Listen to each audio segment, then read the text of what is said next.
सैफुल्ला कसूरीसह 6 दहशतवाद्यांच्या प्रमुखांनी रचला पहलगाम हल्ल्याचा कट। सूत्रांची न्यूज 18 लोकमतला माहिती। पाकिस्तानी लष्करी अधिकाऱ्यासह ISIचाही सहभाग।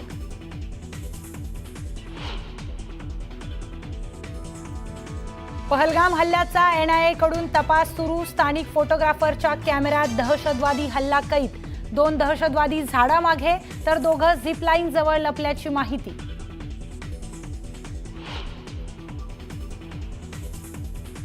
भारतानं पाणी पुरवठा बंद केल्यास अण्वस्त्र हल्ला करणार। 130 अण्वस्त्र फक्त भारतासाठीच आहेत, पाकिस्तानच्या रेल्वे मंत्र्याचा इशारा।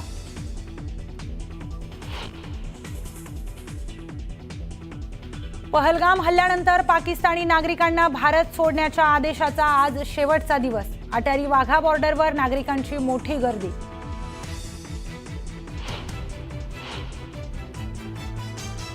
पहलगाम हल्ल्यामुळे भारतीयांच्या मनात संताप। हल्ल्याचा कट रचणाऱ्यांना कठोर शिक्षा होईल, पंतप्रधान मोदींचं आश्वासन। तर दहशतवाद विरुद्धच्या लढाईत जग सोबत असल्याचा मोदींचा विश्वास।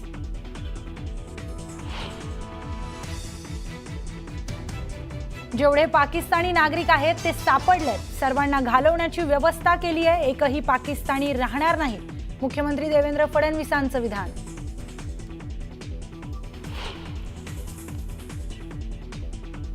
एसएनसी म्हणजे इसेन्शियल। एकनाथ शिंदे हा महाराष्ट्रासाठी आवश्यक। एसएनसी या ठाकरेंनी दिलेल्या नावावरून शिंदेंची ठाकरेंवर सडकून टीका।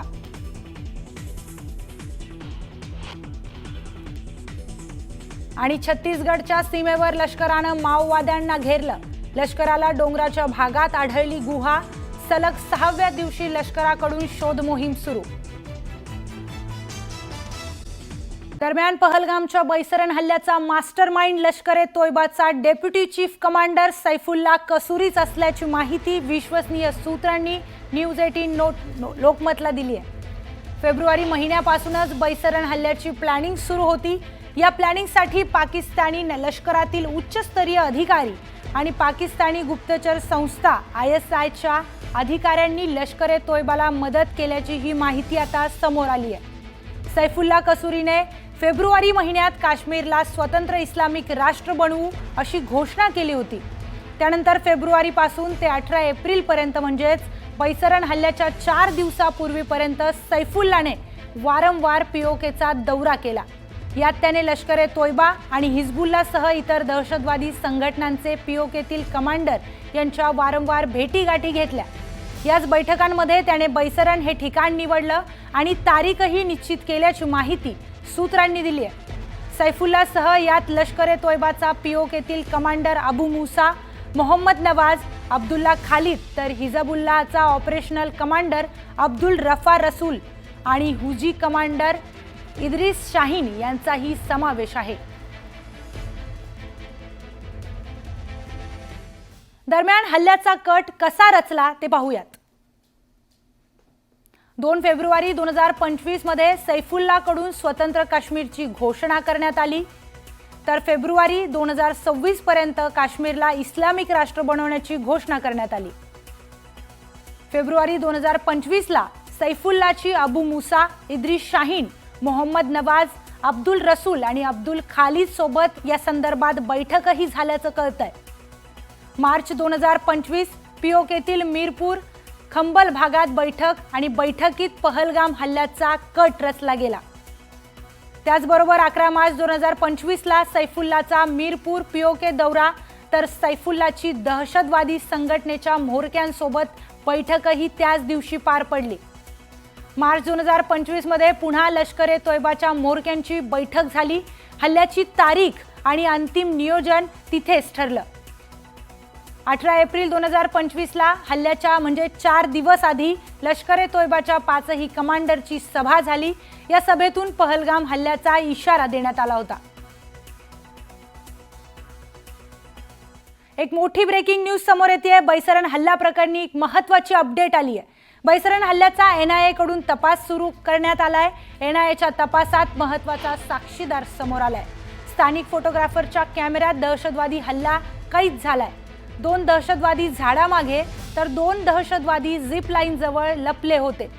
झाडामागे लपलेले 2 दहशतवादी समोर आले आणि पर्यटकांना त्यांनी घेरलं।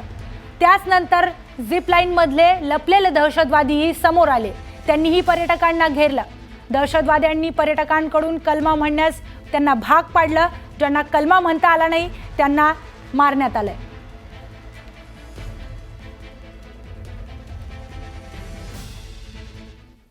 दरम्यान भारत आणि पाकिस्तानमधील वाढत्या तणावाच्या पार्श्वभूमीवर जम्मू काश्मीरमधील लोकांमध्ये भीतीचं वातावरण आहे। जम्मूतील स्थानिकांनी पुन्हा बंकर उघडलेत। 2018 पासून वापरात नसलेले बंकर स्थानिकांनी पुन्हा उघडलेत।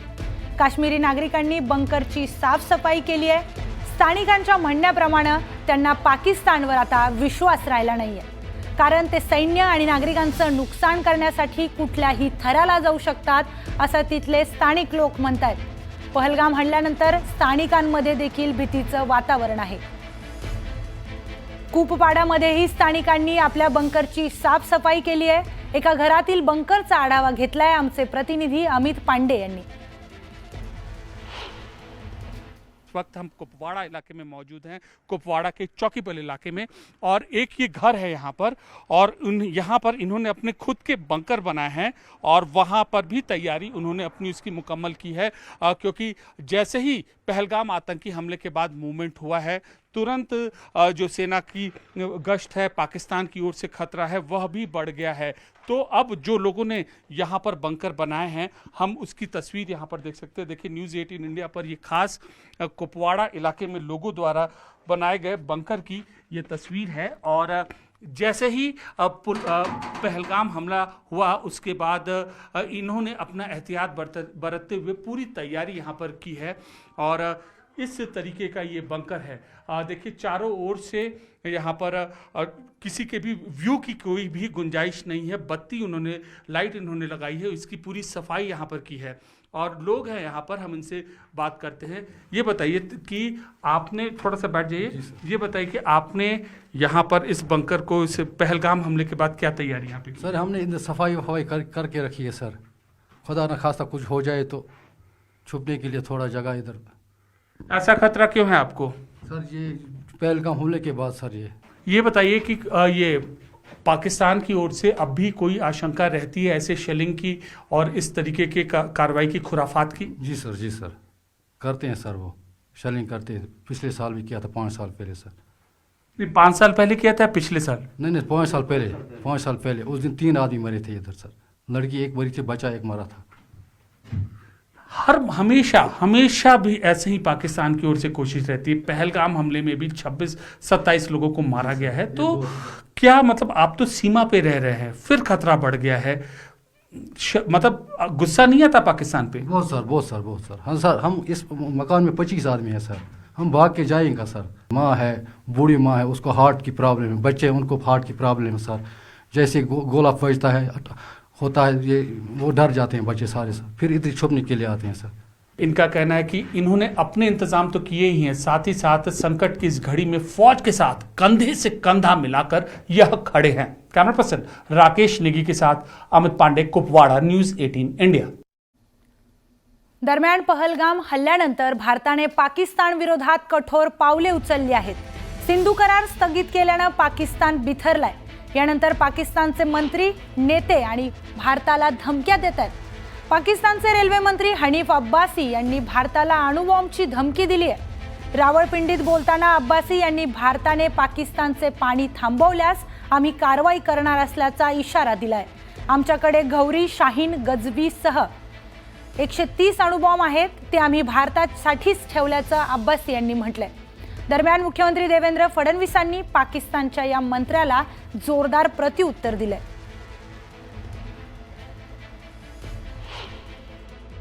उन्होंने कह दिया ना कि अगर हमारा पानी बंद करेंगे तो फिर जंग के लिए तैयार हो जाएं। ये जो गौरी, शाहीन, गजनवी, ये चौकों में सजाने के लिए नहीं हमने रखे हुए, ये हमने हिंदुस्तान के लिए रखे हैं बाबा।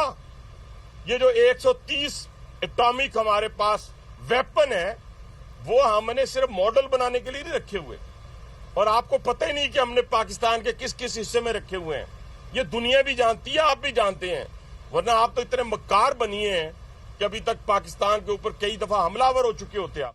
खरं म्हणजे पाकिस्तानच्या सरकारला हे समजलं पाहिजे की त्यांची निर्भरता भारतावर आहे आणि ज्या प्रकारे आतंकवादाला ते समर्थन देतात, मानवतेचा एक प्रकारे जे ते खून करतात, मला असं वाटतं आज जगातला कुठलाही देश पाकिस्तान सोबत उघडपणे उभा राहू शकत नाही. ही पाकिस्तानची परिस्थिती. पाकिस्तानच्या मंत्र्यांनी पंतप्रधानांना शिवीगाळ केली, ते उघडपणे धमकी देतात की आमच्याकडे न्यूक्लिअर बॉम्ब आहे. खायला पैसे नाही, कशाचा न्यूक्लिअर बॉम्ब सांगतात.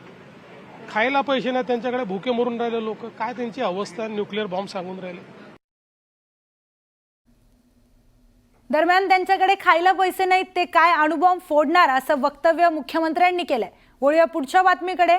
पहलगाममध्ये झालेल्या दहशतवादी हल्ल्याचा पंतप्रधान नरेंद्र मोदींनी तीव्र शब्दात निषेध केलाय. मन की बातमध्ये पंतप्रधान नरेंद्र मोदींनी या मुद्द्यावरून संबोधित केलं. दहशतवादी हल्ल्याची सर्वांनी निंदा केल्याचं मोदींनी यावेळी नमूद केलंय. तर दुसरीकडे पीडित कुटुंबाला न्याय मिळेल असा विश्वासही मोदींनी देशवासियांना दिला. तसंच हल्ल्याचा कट रचणाऱ्यांना कठोर शिक्षा होईल असंही पंतप्रधान म्हणाले. साथियों, भारत के हम लोगों में जो आक्रोश है वो आक्रोश पूरी दुनिया में है. इस आतंकी हमले के बाद लगातार दुनिया भर से संवेदनाएं आ रही हैं. मुझे भी ग्लोबल लीडर्स ने फोन किए हैं, पत्र लिखे हैं, संदेश भेजे हैं. इस जघन्य तरीके से किए गए आतंकी हमले की सबने कठोर निंदा की है. उन्होंने मृतकों के परिवारजनों के प्रति संवेदनाएं प्रकट की है. पूरा विश्व आतंकवाद के खिलाफ हमारी लड़ाई में 140 करोड़ भारतीयों के साथ खड़ा है. मैं पीड़ित परिवारों को फिर भरोसा देता हूं, उन्हें न्याय मिलेगा, न्याय मिलकर रहेगा.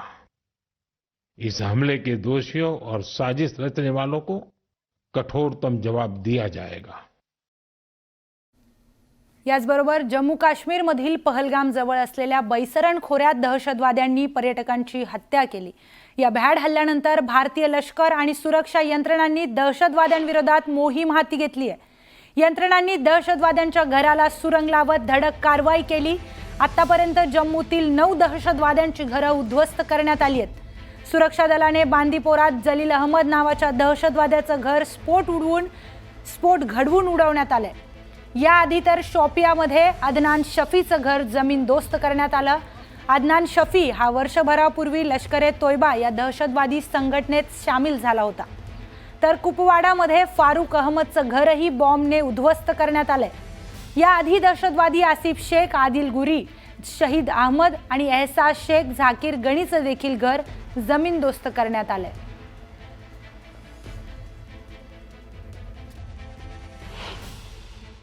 सीआरपी आई, यहाँ पे पुलिस आई, उन्होंने घर पे पूछा कि ये घर फारूक का है, तो यहाँ पे कहा कि नहीं, ये फारूक का घर नहीं है, ये उसके छोटे भाई का है.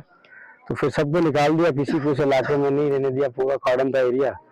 उसके बाद ब्लास्ट किया. ये घर मेरे फादर ने बनाया था 2006-07 में, जबकि वो 90 में गए थे, और घर बनाया था 5-6 में. तो उसका इस घर में कोई भी नहीं, कुछ भी नहीं था.